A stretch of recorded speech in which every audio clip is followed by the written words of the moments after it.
بسم الله الرحمن الرحيم، واللهم صل وسلم وبارك على سيدنا محمد عليه افضل الصلاه والسلام. تعالوا بقى النهارده مع بعض هنعمل الكحك اللي انتوا شايفينه ده. كحكايه عظمه تحفه ناعمه جدا، والشكل زي بيتكلم عن نفسه زي ما انتم شايفين كده. لا الرسمه بتاعتي ساحت ولا هي فرشت مني، وناعمه جدا جدا، والطعم حكايه.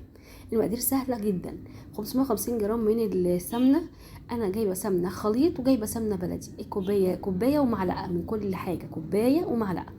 ومعايا بالميزان زي ما انت عايزه، وبالكوبايه زي ما انت عايزه. وعندي نص كوبايه من الميه، ونص كوبايه من اللبن، ونص كوبايه من السكر البودر. معلقه كبيره من السمسم، معلقه كبيره من اللبن البودر. وكيس خميره فوريه، وكيس بيكنج باودر. المقادير بتاعتي دي انا استعملتها كتير جدا جدا ومش هغيرها. الطريقه بتاعتي حلوه قوي قوي. حلو الشام ده اللي انا هستعمله النهارده، ده الدقيق بتاعي.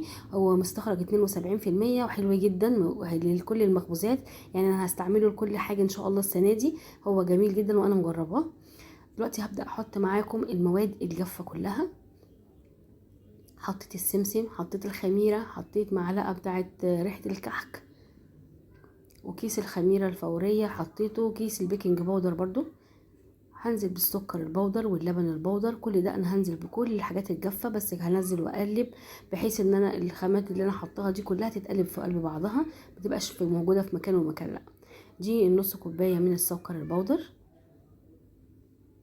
ودي المعلقه الكبيره. حابه تحطيها مفيش مشكله، مش حابه مفيش مشكله خالص ما تحطيهاش. دي اضافه من عندي، هي بتدي طعم حلو قوي وبتدي لون برضو للكحكايه حلو جدا. لو مش حابه ما تحطيهاش. فاضل معايا دلوقتي هو حبه صغيره خالص من الملح، طبعا ذره الملح دي لابد لازم نحطها. ادي حبه الملح. وهنبدا برضو نقلب كل المواد بتاعتي كلها. وبعد كده هنزل بقى بالسمنه. عندي سمنه بلدي خالص وعندي سمنه خليط، الاتنين حلوين جدا. لو حابه تعملي بسمنه عاديه برضو مفيش مشكله، نباتي خالص برضو مفيش مشكله، ما تقلقيش خالص. اهم حاجه التكنيك والخطوات اللي انت هتبقي ماشيه عليها. دلوقتي انا هنزل السمنه بتاعتي. دي السمنه اللي هي الخليط بتاعي. انا حاطاها في التلاجة على فكره، هي مش بره التلاجة، بس هي ايه يعني بقالها شويه بره. التانية متجمده اكتر، اللي هي السمنه البلدي متجمده اكتر. هتبان حتى وانا بنزلها، بصي يعني ساقعه ساقعه. انا مش عايزه السمنه بتاعتي تكون بحاره الغرفه. اللي انتوا شايفينه ده يا جماعه ده المرطه. مطرح ما انا ما كنت مسيحه السمنه نزلت حته كده مع السمنه، فانا بطلع السمنه بعبيها في الكوبايه طلعت معايا. فدي حاجه ما تقلقوش خالص ولا هتاثر معايا في الكحكايه خالص. بس انا حبيت ان انا اقول عشان ما حدش يقول ايه حاجه غريبه او فيه لون غريب طلع في السمنه، ويقول دي ان انا مش كويسه، يعني حاجه مش كويسه. لا يا جماعه دي المرته. هبدا بقى انا بس بين ايديا كده زي ما انتم شايفين كده. معلش انا هطول عليكم في الخطوه دي عشان بس ابقى اوريكم الخطوه من اولها لاخرها. هبدا ان انا اقلب. ده عندي حته سمنه متجمده شويه، هبدا ان انا افركها مع الدقيق اهو، وهقلب بقى من تحت لفوق.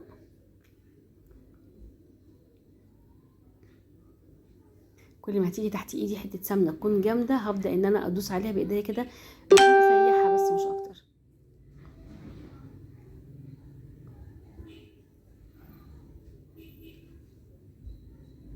كده انا بحاول ان انا اغلف كل السمنه بالدقيق، بحيث ان انا الدقيق بتاعي ما يبقاش ما فيهوش سمنه خالص، لازم كله يتغلف. هجيب من تحت ومن فوق وهفضل افرك زي ما انتم شايفين كده اهو. وهنزل اللي على ايدي. طبعا كل ده سمنه سمنه يعني انا غرقت في السمنه يا جماعه اهو. هفضل ان انا افرك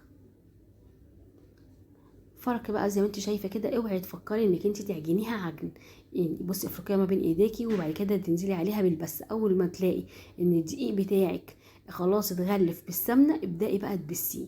هيبقى ناعم جدا زي الزبده في ايديكي. تحفه بصراحه. الخطوات بتاعته سهله جدا. هو بياخد شويه صحه في العجن، بس برضو ما فيش مشكله خالص انك انت تجربيه، وهيطلع معاكي حاجه فخمه في الاخر يعني. زي ما انتم شايفين كده. بصي بعد ما بسيته بايديا، انا لسه ما حطيتش السوائل على فكره، بس بصي انا ايدي من كتر ما انا بسيته خد الشكل اللي انتوا شايفينه ده.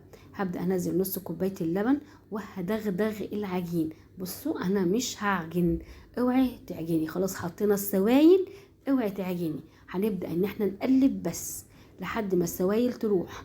هخلص اللبن وهنزل برضو بالميه. اوعي تعجني. بصي انا بدغدغ اجيب من تحت لفوق كده لحد ما السوائل تختفي تماما. مش عايزاكي تعجني، لو عجنتيه هتشغلي ماده الجلوتين اللي فيه وهيعضم معاكي، الكحك بتاعك مش هيبقى ناعم خالص، هيبقى مهما كلفتي ومهما حطيتي فيه هيطلع ناشف، يبقى حرام بصراحه التكلفه اللي هتكلفيها وفي الاخر يطلع مش حلو معاكي. حاولي على قد ما تقدري انك انت تقلبي وتدغدغيه كده، بس مجرد تقليب، احنا مش هنعجنه اهو. هبدا بقى احط كمان الميه بتاعتي برضو نص كوبايه كده من الميه. طبعا انا هنزل بقى بيهم على الرخامه وهفضل ان انا اعجن فيهم لحد ما الم العجينه بتاعتي. خلاص انا لميت العجينه اهو زي ما انتم شايفين اهو، بس من بين ايدي عامله ازاي، بس العجينه ناعمه جدا، ملبن خالص، تحفه، سهله التشكيل، يعني مش عايزه اقول لك هي قد ايه ريحتها حلوه وطعمها حلو. جايبه نص كيلو من الملبن، وجايبه ربع كيلو من عين الجمل، او مج من عين الجمل، يعني لو مش هتشتريه انت ممكن تحطي تعبي مج كده من عين الجمل. انا السنه دي هعمله بعين جمل خالص. هنا حطيت معلقه من السمنه البلدي، وهبدا ان انا ادغدغ زي ما انتم شايفين كده لحد لما اسيح خالص الملبن بتاعي بالسمنه. طبعا عشان خاطر يبقى لين وناعم معايا لازم معلقه السمنه دي. طبعا هو معروف ان الملبن بيلزق، فانا هفضل اعمل كده لحد لما يفك معايا، وبعد كده هنزل عليه كل المكسرات بتاعتي اهو زي ما انتم شايفين. لازم بقى المكسرات تدخل فيها مع عجن مستمر كده لحد ما كله يتغلف. وكده انا خلاص خلصت. هدهن ايدي برضو ماده دهنيه، انا حاطه في ايدي حته كده من السمنه البلدي برضو. عايزه تحطي زبده سمنه مفيش مشكله، اوعي تحطي الزيت، اوعي تحطي زيت على الملبن، يعني انت اي ماده دهنيه عايزه تحطيها حطيها، بس اوعي تحطي زيت. الزيت بيغلي وهيسيح الملبن وهيخليه يطلع يفرقع من عن الكحكايه وهيبقى شكله وحش جدا. لكن اي ماده دهنيه غير الزيت مفيش مشكله. انا هنا مستعمله كله بالسمنه البلدي، وانت كمان لو عايزه تعملي بسمنه عاديه مفيش مشكله خالص. هخلص وارجع لكم. انا كده خلصت وجبت الصاجات بتاعتي زي ما انتم شايفين كده، وانا ببدا ان انا اعمل حفره كده في قلب الكحكايه عشان خاطر احط الملبن. طبعا حجم الكحكايه ده اللي يناسبك انت وحسب ما انت عايزه. انا بقى عايزه اعملها بالبصامه، اوكي مفيش مشكله. انت حابه انك انت تعملي بالمنقاش برده مفيش مشكله. شكل الكحكايه بيتكلم عن نفسه، طراوه العجينه وشكلها بتتكلم عن نفسها. انا هجيب بالبصامه بتاعتي، بصراحه بتوفر معايا في الوقت وبتطلع بالشكل مرضي، يعني انا بحب الشكل ده. هعمل معاكم كده كام واحده كده عشان اوريكي بس انا بعمل ازاي وبقفل عليها ازاي اهو. حابه برضو ما تبططيهاش وتحطيها كوره زي ما هي، حطيها ولما تنزلي بالبصامه هي هتفتح لوحدها، يعني هتنزل معاكي وتتشكل لوحدها. بس انا حبيت ان انا اعملها كده عشان اشوف حجم الكحكايه بتاعتي هيطلع قد ايه. طلع بالنسبه لي حلو قوي ومناسب جدا. كده انا خلاص بصمتهم وهبدا بقى اخلص كله وارجع لكم تاني. انا كده خلصت كده كل الكحك بتاعي زي ما انتم شايفين كده، ما شاء الله اللهم بارك، شكله تحفه جدا جدا جدا. كده بعد ما طلع من الفرن زي ما انتم شايفين، لا البصمه بتاعته راحت ولا ساح ولا فرش ولا اي حاجه خالص، المقادير مظبوطه مليون في الميه. الكحك ده معتمد وانا بتعامل بيه على طول، والله ناعم جدا وتحفه جدا وما شاء الله الله اكبر عليه. لو عجبك الفيديو بتاعي ما تنسينيش باللايك والاشتراك والسبسكرايب لكل حبايبك، علشان خاطر يوصل لكل الحبايب يعملوا زيي ويعملوا الكحك بتاعهم بطريقتي. اتمنى كل واحده فيكم تعمل الكحك بطريقه ترضيها. كل سنه وانتم طيبين. شايف الذوبان؟ كحكه دايبه دايبه دايبه.